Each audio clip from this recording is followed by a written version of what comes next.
Je suis étonné de ne pas avoir tant que ça évoqué l'œuvre de Kid Cudi sur cette chaîne auparavant. Cet artiste qui a marqué toute une génération d'auditeurs et sans qui l'industrie actuelle aurait un tout autre visage. Cela dit, je savais pertinemment que ça allait arriver un jour. Et en ce moment, pour plusieurs raisons, je ressentais un besoin indescriptible de revenir sur les merveilles qu'il a créées. Alors avant que cet hiver maussade ne se termine, il est enfin temps d'aller faire un tour sur la Lune avec lui. Avant de nous plonger dans ce voyage, si vous aimez mon contenu, je vous invite vraiment à vous abonner et à activer la cloche. 90% des spectateurs de la chaîne ne sont pas abonnés, pourtant ça prend 2 petites secondes, et c'est une aide précieuse qui me permet de continuer à produire des vidéos. Merci à ceux qui le feront. Kid Cudi, né Scott Mescudi, c'est un petit gars solaire, toujours le sourire aux lèvres, qui voit le jour le 30 janvier 84 à Cleveland dans l'Ohio. Pour vous situer, Cleveland c'est une ville au passé industriel florissant, mais comme toutes ses homologues du nord des États-Unis, elle est tombée progressivement à l'abandon, et sans surprise, l'opulence a laissé place à une criminalité grandissante au fil des décennies. Un horizon grisonnant donc, que les quelques vues qu'on peut trouver de la ville retranscrivent parfaitement, mais qui ne présageait malgré tout rien d'autre qu'une enfance épanouie du côté de Scott, qui sera, lui, entouré et choyé par sa famille. Cependant, car les belles histoires commencent rarement du bon pied, un drame familial va malheureusement s'abattre sur le jeune garçon. Un drame qui va le traumatiser pour le restant de ses jours, et qui marque un véritable tournant pour la personne qui deviendra à l'avenir. Son père, peintre en bâtiment, enseignant et ancien combattant, le modèle de l'américain parfait en somme, est tragiquement emporté par un cancer en 1995, alors que Scott n'avait que 11 ans. Et j'utilise pas le terme de modèle par hasard, c'était un modèle pour tout le monde et a fortiori pour son fils. Un héros qu'il portait en très haute estime, en tout cas plus qu'un gosse ordinaire je veux dire, donc je vous laisse imaginer le choc que ça a représenté pour Scott. Pour fuir cette dure réalité, le gamin que je qualifiais de solaire un peu plus tôt va se replier sur lui-même, à outrance. Et désormais, sans vouloir vendre la suite de l'histoire, c'est plutôt vers la lune qu'il va se tourner. Ce gamin déjà rêveur de nature s'est donc reclus dans son imaginaire pour échapper à la dépression qui s'immisçait en lui, et pour suivre les traces de son paternel, qui peignait quelques tableaux à ses heures perdues, lui aussi veut s'initier à l'art. Seulement, vous vous en doutez, c'est une autre forme de création qui va s'imposer à lui. Non pas la peinture, mais bel et bien la musique. Il a toujours écouté du rap dans sa jeunesse, et donc comme tout le monde, il a fini par gratter quelques lignes et par freestyler avec ses potes. Cela dit, c'est vers la fin du lycée qu'il se prête sérieusement à l'exercice, et malgré son isolement, il devient rapidement une tête connue. Vous savez, le petit rappeur du coin, passionné, qu'on sait inspiré par des sonorités alternatives, comme en l'occurrence de Pharcyde, Bone Thugs and Harmony, ou encore Tribe Called Quest. Ok, c'est un peu cliché, mais il avait déjà un sacré goût, on va pas se mentir.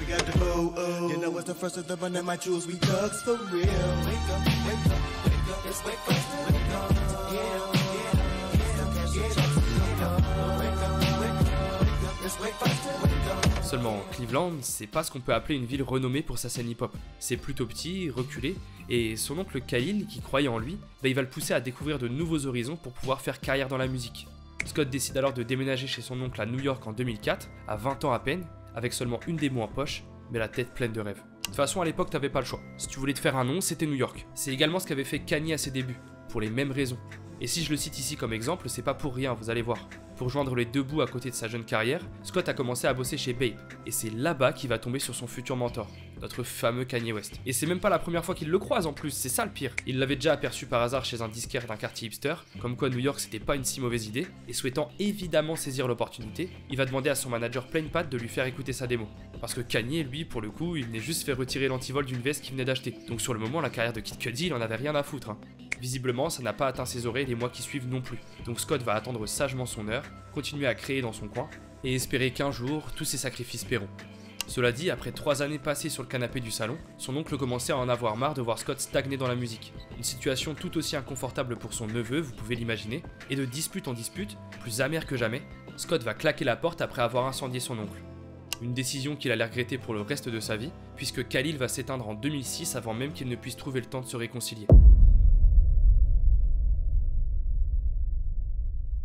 Scott s'est senti terriblement responsable de la disparition de son oncle, à tort évidemment, mais le fait de ne pas avoir pu lui dire adieu et pire, d'avoir achevé leur merveilleuse relation sur une dispute puérile, ça va le hanter. De la déprime handicapante qu'il suit depuis son enfance, le rappeur va sombrer dans une dépression chronique forte, qui finira par enfoncer le dernier clou dans son esprit tourmenté. De fil en aiguille, il va s'isoler pour de bon, commencer à se droguer, et à se renfermer plus que jamais sur lui-même. Le soir, dans ses cahiers, il cherchait à honorer la mémoire de son oncle, à extérioriser la souffrance que cette perte lui a infligée, à parler de ses addictions nouvelles. Et c'est grâce à cette catharsis qu'est né le mythique Day and Night. The lonely loner seems to free his mind at night. He's all alone through the day and night. The lonely loner seems to free his mind at night. Cudi a expliqué lui-même que le morceau évoque la peine que cette dispute non résolue avec son oncle a provoqué en lui. La drogue l'aide à courir, à supporter son quotidien qui lui faisait du surplace, et à oublier les traumatismes qu'il ronge depuis son plus jeune âge. Le Lonely Stoner qu'il présente dans le morceau, c'est une référence évidente à ses nuits passées à fumer seul dans sa chambre pour noyer son chagrin. Et en faisant usage de la troisième personne, il sous-entend non seulement une critique de lui-même, mais aussi une façon d'échapper à son propre corps, une sorte de déni conscient en somme. Cette course métaphorique d'ailleurs, cette fuite vers l'avant constante qu'on voit dans le clip, elle évoque aussi celle qu'il entreprend pour échapper à ses mêmes addictions, n'ayant malheureusement jamais été assez rapide pour y parvenir.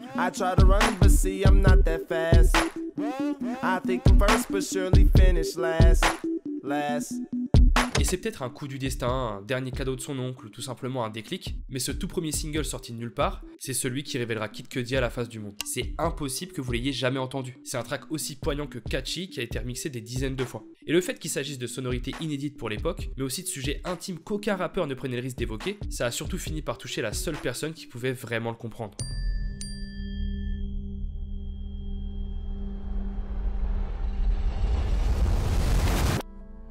J'ai déjà parlé de l'histoire de Kanye dans une précédente vidéo, de comment ces traumatismes ont impacté la direction qu'a pris sa musique. Et même si l'actualité me pousse à éviter le personnage, je ne peux que vous inciter à aller la voir pour comprendre la connexion profonde qui s'est opérée entre les deux artistes.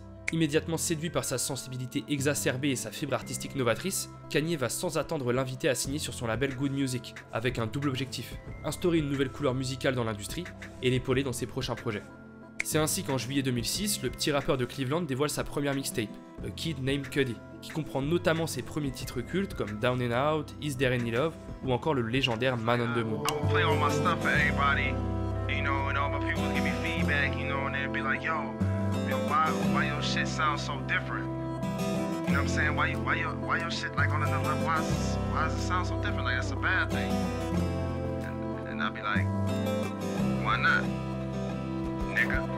Close my eyes, high in the dark, it's a curtain call. Come on, all I do is try to make it simple. The ones that make it complicated never get congratulated. I'm something different, all aspects. Don't want a woman just to love her assets. I still wipe her up, even with her flat chest. The type to get hurt, but that's a past tense. Avec ces morceaux, on saisit davantage la patte artistique de Kid Cudi. Une profonde mélancolie, une sincérité presque naïve ou innocente, des influences alternatives qui ne l'ont pas lâché depuis le lycée, et cette voix rauque sans pareil qu'il arrive à adoucir pour délivrer des émotions poignantes. Sa signature vocale, c'est aussi le fameux humming qu'on retrouvera tout au long de son œuvre, et dont la vertu apaisante n'est désormais plus approuvée. Enfin, perso, ça m'a toujours aidé à me calmer dans les moments difficiles.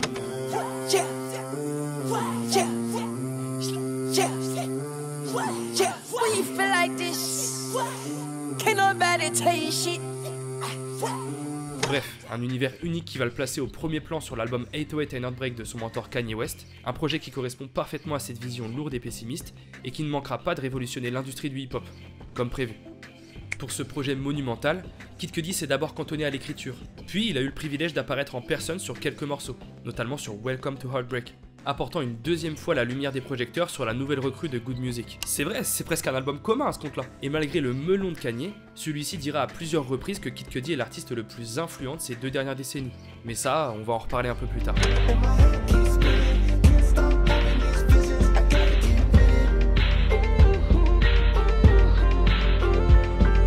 Malgré des apparitions qui ont marqué les esprits, c'est finalement avec son premier album studio Man on the Moon que la carrière de l'artiste va décoller.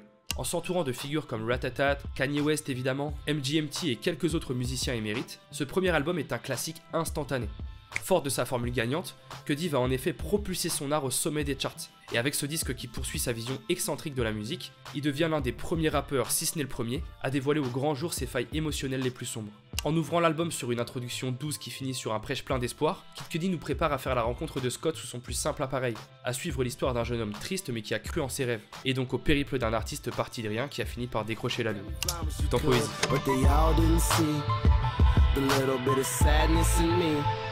Scotty, I've got some issues that nobody can see, and all of these emotions are pouring out of me. I bring them to the life in you. It's only right. This is the sound soundtrack to my life. The soundtrack to my life. À une époque où les tendances font plutôt l'éloge du matérialisme et de la superficialité, Man on the Moon c'est un ovni. L'artiste va s'évertuer à parler de ses problèmes existentiels, de la solitude qui est la seule qui ne l'a pas abandonné, mais aussi et surtout des angoisses et de la dépression causées par la mort successive de ses deux figures paternelles. Bref, une fuite de la tristesse qui fait écho à celle entamée sur Day and Night, mais surtout une poursuite du bonheur présentée sous le prisme des songes et du rêve à travers tout l'album, permettant à n'importe qui de s'y identifier.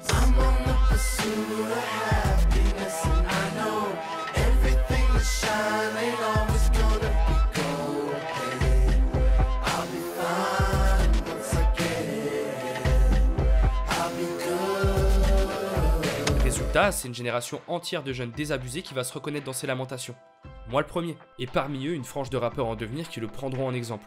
Il a ouvert cette voie, ce chemin qui permet aux rappeurs et à leurs auditeurs de dire que ça ne va pas bien, que c'est pas une honte d'exprimer ses émotions.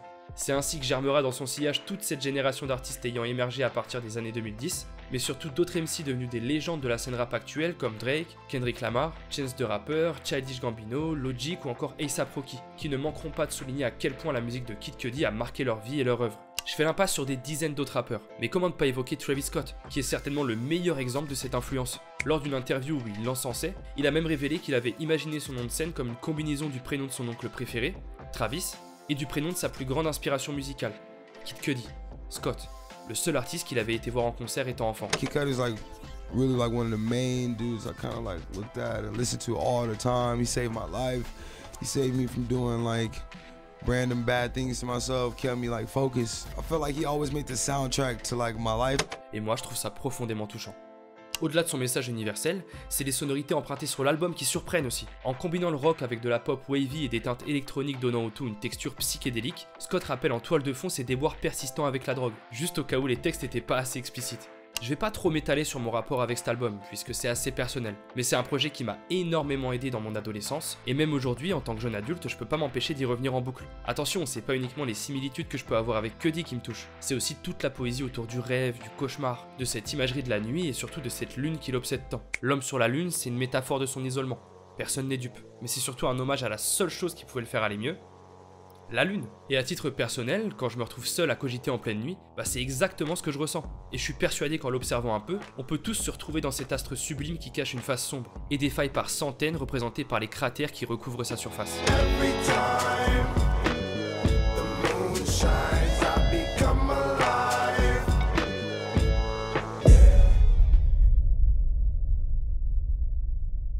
Bref, avec tout ça, s'il apporte assurément un vent d'air frais au paysage rap, la gloire et la reconnaissance du public nouvellement acquise ne suffisent pas à le libérer de ses démons.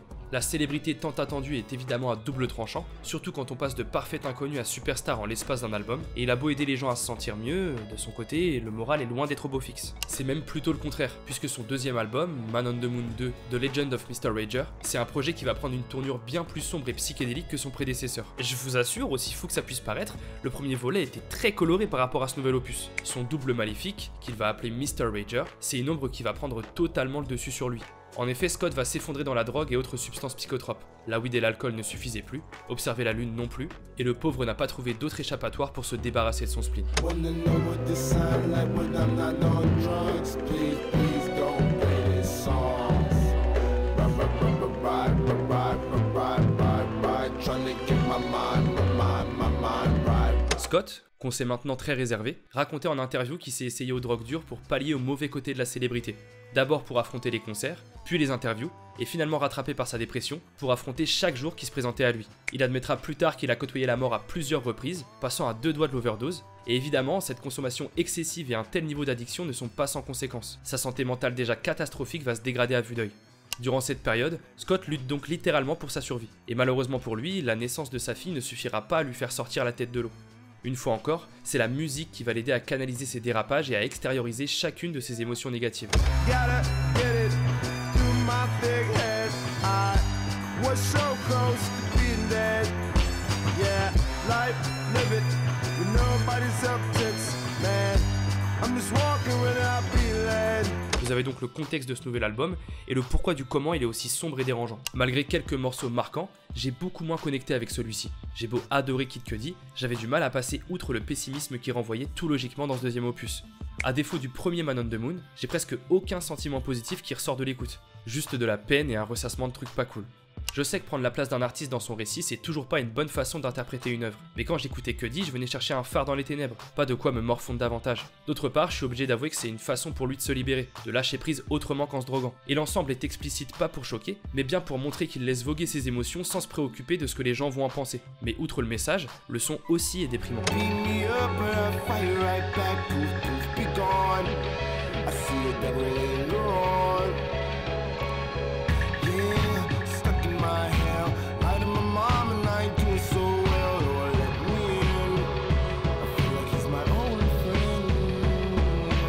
On sent dans la voix de Scott que tout va mal, qu'il enregistre la plupart du temps défoncé. Et si ça rend l'album très brut et touchant, bah même avec le recul, je le trouve assez difficile à écouter d'une traite. Pourtant, c'est ce qu'il faut faire. Dans la forme et dans le fond, l'album soutient une allégorie précise. Je l'ai rapidement évoqué, mais ça raconte l'histoire d'un homme qui se transforme progressivement en une version maléfique et autodestructrice de lui-même.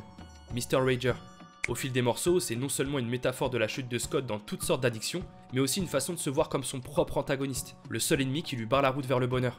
Deux chemins s'offrent donc à lui, devenir numb grâce à la drogue, soit insensible à toutes les souffrances qu'il endure depuis des années en incarnant cette version néfaste de lui-même, ou en essayant de se sauver par le sevrage et en faisant courageusement face à ses démons.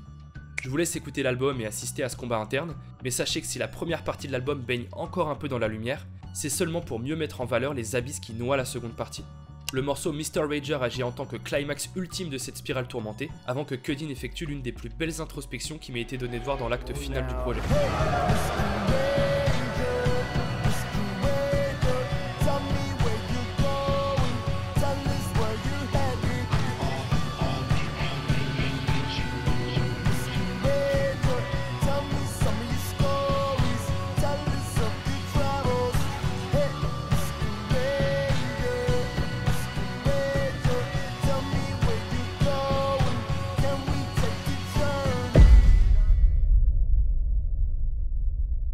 A l'origine, la série des Man on the Moon était prévue pour être une trilogie. Chaque épisode était censé sortir l'un à la suite de l'autre. Donc après un second opus clivant et déprimant, son public avait hâte de découvrir ce que le troisième volet de la série allait pouvoir offrir.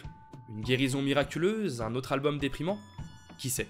Mais suite à un caprice d'artiste en quête de liberté musicale et émotionnelle, Kid Cudi va quitter les rangs de Good Music pour créer son propre label, Wicked Awesome. Sous cette étiquette, il va se lancer dans de nouvelles expérimentations artistiques. Il va d'abord former le groupe Wizard avec son ami producteur Dot Da Genius, et les deux hommes sortiront ensemble un album éponyme non plus orienté hip-hop, mais plutôt grunge et punk. Bon, pourquoi pas.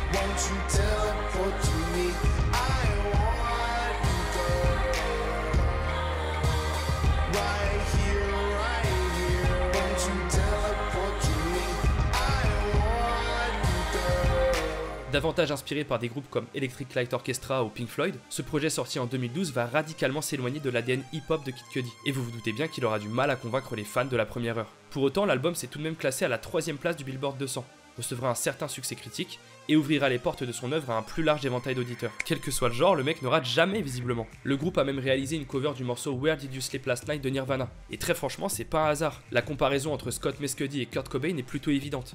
Ils ont tous deux passé leur carrière à s'ouvrir à propos de leur dépression, de leurs pensées suicidaires, mais aussi de leur difficulté à survivre dans une industrie carnassière.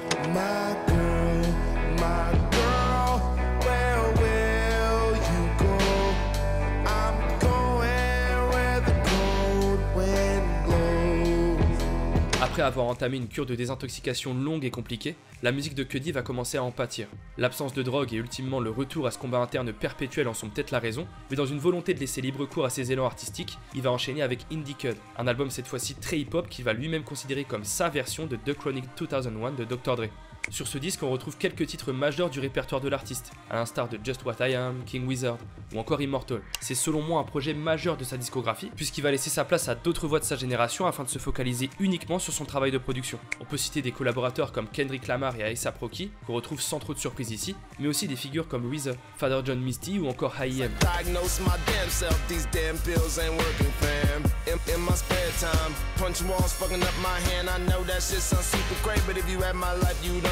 Indie Cud est souvent considéré comme un album plus attractif et coloré que ses prédécesseurs, bien plus facile à parcourir malgré le désespoir qui survole la tracklist, comme une courte pause lumineuse dans une œuvre globale extrêmement lourde. Car même s'il était désormais sobre, Kid Cudi était toujours sujet à une dépression sévère, et son traitement à base d'antidépresseurs n'a fait qu'empirer la chose.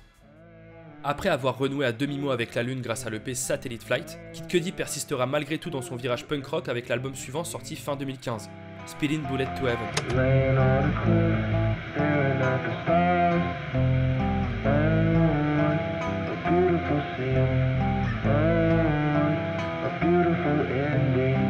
Spillin' Bullet to Heaven, franchement c'est tout ou rien. Ce projet brut marque une vraie rupture entre l'artiste et son public, pour la simple et bonne raison que s'il lui se plaît à tenter et explorer de nouvelles choses, suivant ses envies sans se limiter à un style défini, ses auditeurs eux ne comprennent pas et n'attendent qu'une seule chose, le retour du Kid Cudi qui les a fait tant voyager, le dernier épisode de Man on the Moon qu'on leur promet depuis des mois. Personnellement, j'ai beaucoup aimé l'album, même si c'est vrai que ça m'a surpris à la sortie, comme tout le monde. L'absence de musique électronique au profit de l'utilisation seule d'instruments pour accompagner sa voix, c'est pas ce à quoi il nous avait habitués, mais au moins on a pu profiter pleinement de son talent acoustique. D'ailleurs, selon moi, c'est pas vraiment la voix de Kid Cudi qui est hors du commun, mais plutôt l'interprétation incroyable de ses textes sur chaque morceau. Non seulement grâce au humming dont on parlait plus tôt, mais aussi grâce à sa capacité à mélanger les genres pour créer une discographie presque cinématographique, dont chaque passage illustre une scène ou un sentiment précis. Et ça, entre nous, ça vaut autant pour ce projet atypique que pour tous les autres.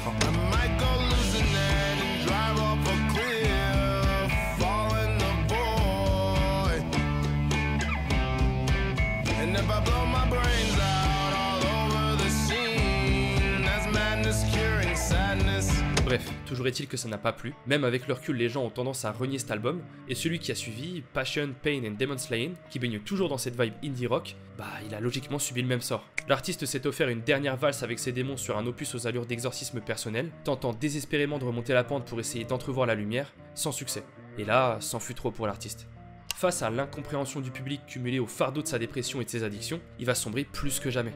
Mais loin de vouloir se laisser abattre, celui qui depuis des années grâce à sa musique n'a fait qu'aider les autres à apprivoiser leur mal-être, va décider de prendre une bonne fois pour toutes ses problèmes à bras-le-corps. C'est ainsi qu'en septembre 2016, il admet pleinement ses troubles et prend la décision, difficile mais nécessaire, de se faire interner en hôpital psychiatrique après plusieurs vagues de pulsions suicidaires. Et je vous le dis, on n'est pas au bout de nos peines, l'histoire de Cudi elle est vraiment pas marrante.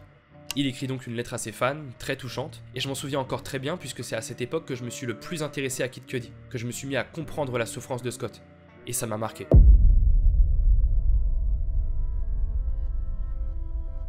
Suite à ça, les mois passent, Scott va mieux, et s'il doit évidemment son rétablissement grâce à sa combativité exceptionnelle, c'est aussi grâce à Kanye West, son mentor d'hier, qui l'a épaulé tout au long de sa guérison. J'aime pas conforter Ye dans son syndrome du sauveur, mais faut avouer qu'il a joué un rôle décisif dans sa rédemption, tout simplement parce qu'ensemble, ils vont se livrer au seul exercice thérapeutique qui a le pouvoir de les soigner, faire de la musique. Pendant que Scott luttait contre sa dépression, Kanye West de son côté livrait une bataille sans fin à ses troubles bipolaires. Foutu pour foutu, ils décident donc d'unir leurs forces comme au bon vieux temps. Non plus seulement pour flatter ou révolutionner l'industrie, mais pour mettre définitivement hors d'état de nuire leurs fantômes respectifs.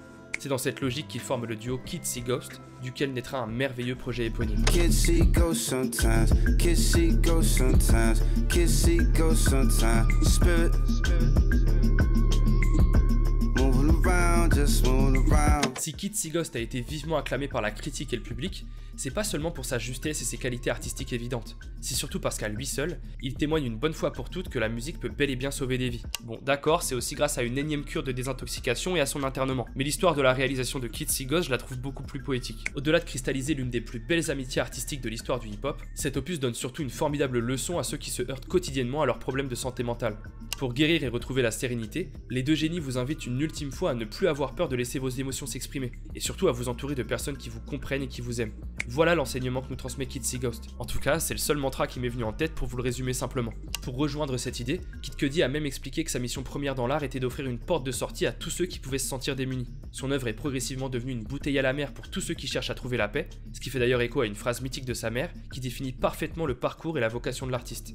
Ceux qui ont le pouvoir d'apporter la lumière dans la vie des autres ne peuvent pas la garder pour eux. C'était sa malédiction dans un sens, mais il en a fait une force pour lui et pour les autres. Really, my mission statement since day one, and I'm getting so worked up talking about this, all I wanted to do was help kids not feel alone and stop kids from committing suicide.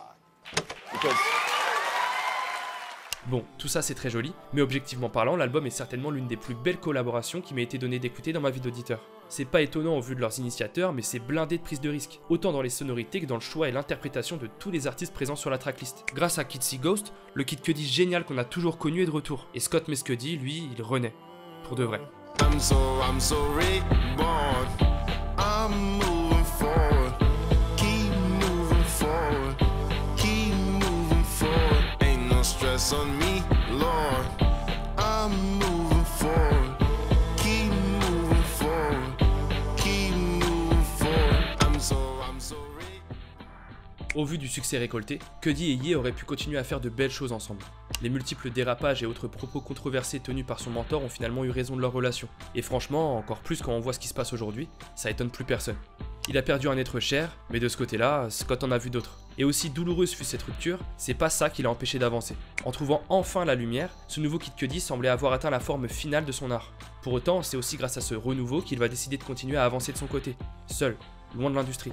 La musique avait pleinement rempli sa fonction thérapeutique, Scott n'ayant désormais plus besoin de s'exprimer pour expier ses démons. Et franchement, tant mieux, s'il nous a abandonnés, c'est pour de très bonnes raisons. Une absence heureuse, c'est tout ce qu'on peut lui souhaiter. Et finalement, après des années de spéculation, comme un dernier remerciement à ses auditeurs de longue date, il va reprendre et terminer sa trilogie historique avec le 3e volet de l'épopée Man on the Moon.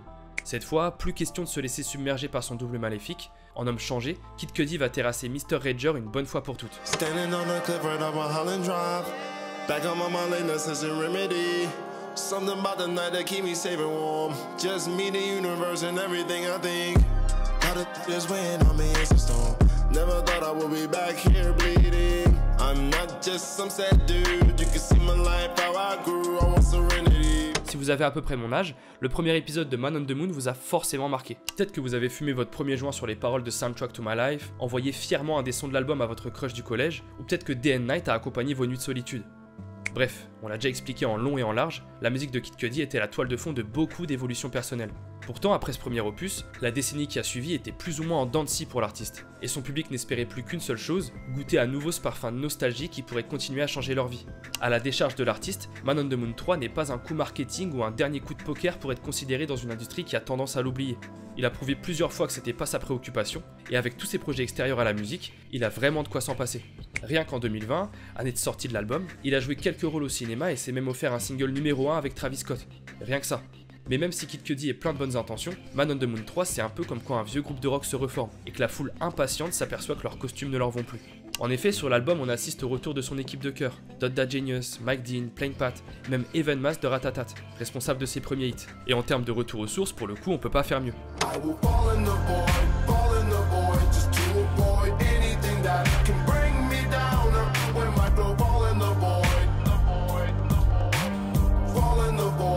Mais si la formule ne semble pas avoir changé, l'histoire racontée n'a rien de nouveau non plus. Ce schéma classique du combat contre ses démons et de la recherche de la paix, au bout d'un moment j'espérais peut-être à tort que Cudi avait autre chose à raconter. Il faut croire que non, et si par le passé ses déboires contre la dépression et la solitude étaient assez détaillés pour être intéressants, mais aussi suffisamment vagues pour être facilement applicables à la vie de n'importe qui, bah faut croire que c'est plus le cas. Et Cudi ne semble même pas s'en rendre compte. Pourtant, lorsqu'il essaie pas de mettre les deux pieds dans le plat, il excelle.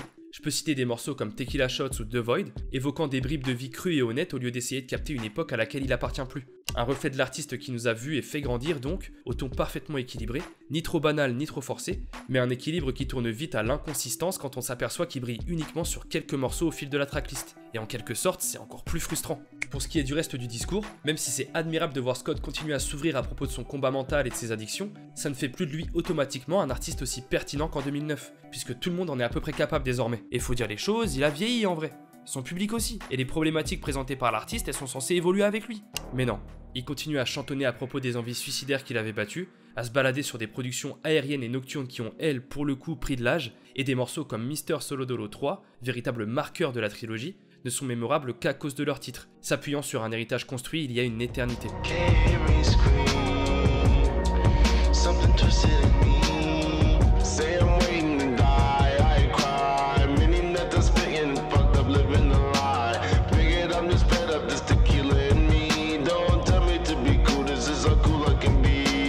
Je sais pas vraiment quoi dire de plus, mais pour un album avec une cover aussi intrigante, colorée, des collaborations alléchantes et une hype gigantesque autour de lui, presque tout semble au contraire dépassé et prédictible. On peut dire ce qu'on veut d'albums comme Speeding Bullet to Heaven, Passion Pain and Demon Slaying ou Satellite Flight, mais au moins ces projets avaient une direction, un but, et surtout une nouvelle teinte à ajouter à l'œuvre de Kid Cudi. Pour Man on the Moon 3, la case nostalgie attendue par ses fans est bel et bien cochée. Mais la nostalgie étant ce qu'elle est, quand on goûte à un ersatz de ce qu'on mettait autrefois sur un piédestal, bah on est forcément un peu déçu. Je suis sûrement un peu dur avec ce troisième opus, mais d'un autre côté, il représente exactement ce que j'ai ressenti à l'écriture de cette vidéo. J'ai été enchanté de replonger dans la musique de mon adolescence, d'analyser en profondeur ce qui fait la grandeur d'une bonne partie des projets de Cudi. Mais plus j'avançais, plus je me suis rendu compte que c'est cette nostalgie qui biaisait mon regard sur sa discographie. Après, il faut relativiser, hein. C'est pas parce qu'un projet pour lequel j'attendais un exploit est plutôt oubliable que son auteur devient tout à coup dénué d'intérêt. J'aurai toujours un immense respect pour ce que Kid Cudi a accompli, pour ce qu'il m'a offert à travers sa musique. Il est certain que j'aurai toujours une oreille pour ses travaux futurs, et je me permettrai jamais d'empêcher à quelqu'un de s'ouvrir sur ses souffrances, quel que soit son âge, et certainement pas à Kid Cudi. Alors j'ai gardé espoir. en attendant un retour peut-être un peu plus flamboyant. Et il faut croire que j'ai bien fait, puisque récemment, Kid Cudi a décidé de remettre le couvert, tentant de bouleverser l'industrie à nouveau. When I got the call from the Wizard for this collaboration, it only made sense, right? I mean, we birthed the sound, we birthed the style, we birthed the culture. You niggas welcome, but now it's time for some new and improved shit. Après avoir sorti Intergalactic sur Netflix, un film d'animation qu'il a écrit et pour lequel il s'est évidemment occupé de la bande originale, Kid Cudi s'est attelé à ce qui ressemble à sa dernière œuvre majeure, Insano. Vous l'avez entendu sur le discours qui ouvre le projet, Cudi et son acolyte DJ Drama ont pour objectif de réitérer l'exploit accompli il y a quelques années. Il annonce avoir élevé le niveau comme jamais auparavant, comme s'il avait définitivement dompté ses souffrances et appris pour de bon à vivre avec sa folie, d'où le nom du projet d'ailleurs. Kid Cudi est donc plein d'arrogance, presque effronté, mais qu'est-ce que ça donne du coup? Au cours d'Often I Have These Dreams, le premier morceau d'Insano, Kid Cudi compte un rêve où il tombe sur Terre, s'apparentant presque à un ange déchu. C'est aussi présomptueux que ce que nous laissait imaginer l'introduction, mais le flow déchaîné de l'artiste semble capable de porter un tel message. Et la batterie omniprésente de la production fait baigner tout ça dans un air de victoire qui semble déjà acquise. Cela dit, il faut jamais vendre la peau de l'ours avant de l'avoir tué, puisqu'on va vite se rendre compte que le rappeur ne fait que courir après le fantasme le plus banal qu'on puisse imaginer, voler, avant de plonger dans un couplet au placement qui finissent par être redondant, nous ennuyant autant que l'élaboration de mythes clichés dont il fait preuve dans le morceau. Kid Cudi a tenté de se vendre à la fois comme un outsider et une superstar, mais plus il utilise l'argument de son génie et de son influence indéniable, plus il est difficile de prendre cette image au sérieux. Son incapacité à évoluer de manière significative en tant que musicien n'est pas la seule raison pour laquelle Insano est un album passable, et quand on repense à cette arrogance qui nous promettait une révolution, force est de constater qu'il n'a jamais eu l'air aussi déconnecté. Better nigga cool than the motherfuckers talking. Tell them we ain't tripping about them hoe niggas lead of the team. It's a party in the loud. Keep the money on flow and I'm getting what I need. It's a car with a call. S'être placé aux côtés de rappeurs qu'il a lui-même inspirés et qui ont marqué la nouvelle vague du hip-hop, comme Travis, Rocky ou même un fantôme de XXXTentacion, ça n'a sans surprise pas suffi à tenir les promesses annoncées. Ajoutez à ça l'omniprésence de DJ Drama, qui fait presque d'Insano une suite au projet Gangsta Grillz du producteur. Un truc qui n'est déjà pas si nouveau, mais de toute façon, les performances de Cudi sont trop sinueuses et génériques pour mériter ce titre, à l'inverse d'auteurs plus audacieux comme Tyler the Creator ou Westside Gunn qui s'y sont essayés récemment. Pareil, le fait d'avoir invité des producteurs comme Benny X ou Take a Day Trip, ça nous donne juste l'impression qu'ils trébuchent sur des prods qui le surpassent complètement. Beaucoup de prods sonnent même comme si elles avaient été créées avec Utopia en tête, le slog maximaliste de Travis Scott à l'esprit, dont l'influence semble à son tour avoir pris le pas sur Kid Cudi. Les 808 gonflés et la cacophonie générale de l'esthétique Rage ne matchent pas non plus avec les forces de notre protagoniste, et elles ont même tendance à noyer cette voix qu'on aimait tant voir surgir du silence.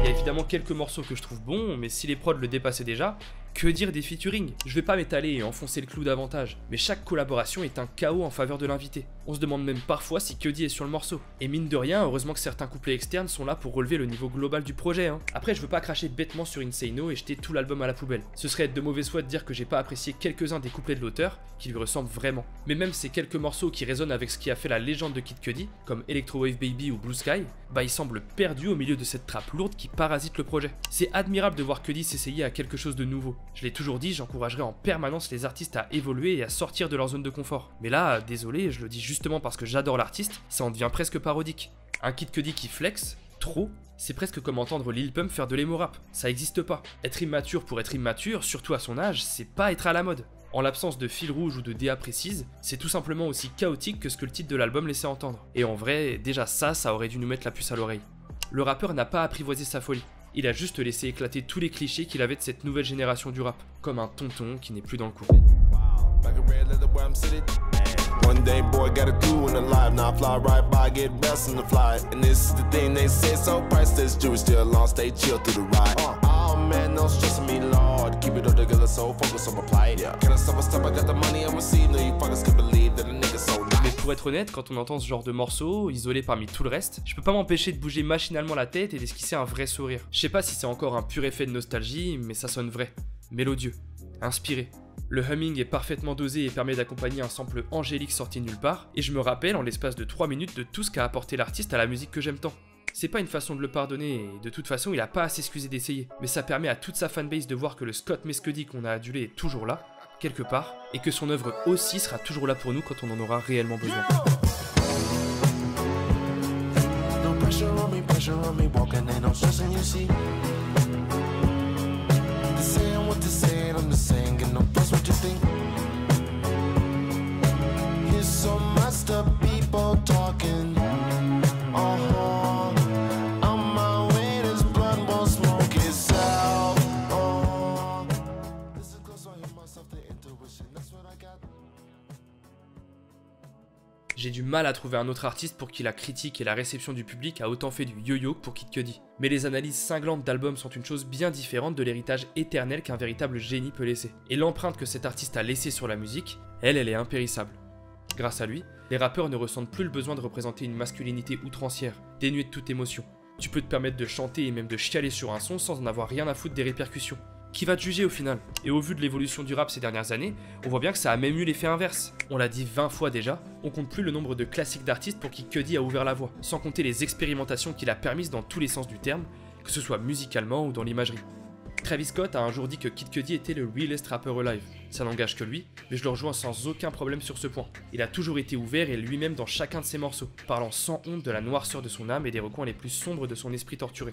Alors de génie créatif obnubilé par la lune à légende incontestable de la musique, Scott Mescudi aura mis plus d'une décennie à devenir un artiste accompli. Et que ce soit une bonne nouvelle ou non pour la suite de sa carrière, il n'a semble-t-il jamais été aussi heureux dans sa vie qu'aujourd'hui. De notre côté, les fans qui vibront depuis toujours au rythme de ses mélodies, sincèrement on ne peut que s'en réjouir. Ce serait terriblement égoïste d'en faire autrement. C'est vrai, après tout il a bien mérité sa rédemption, sa paix, ce bonheur qui poursuit depuis Day and Night. Pour quelqu'un qui a sauvé tellement d'âmes en perdition et qui continue malgré lui de montrer la voie, je pense que c'est un juste retour des choses. Si on devait résumer sa musique et son processus de création, Kid Cudi c'est tout simplement ce qu'il ressent quand il le ressent. Rien de plus, rien de moins. Et c'est peut-être bien la définition la plus pure de l'art à mon sens. Il restera éternellement cette voix qui nous permet de tous nous rassembler autour d'un fait. On n'est jamais réellement seul. Et sa musique nous évite de l'oublier. Alors du fond du cœur, merci pour tout Scott. Crush a bit, little bit, roll it up, take a hit, feeling lit, feeling right, 2 a.m. summer night, I don't care, hand on the wheel, driving drunk, I'm doing my thing, rolling the mid beside and now, living my life, getting out dreams, people told me slow my roll, I'm screaming out, fuck that, I'ma do just what I want, looking ahead, no turning back, if I fall, if I die, know I lived it to the fullest. If I fall, if I die, know I lived and missed some bullets. I'm on the pursuit of happiness and I know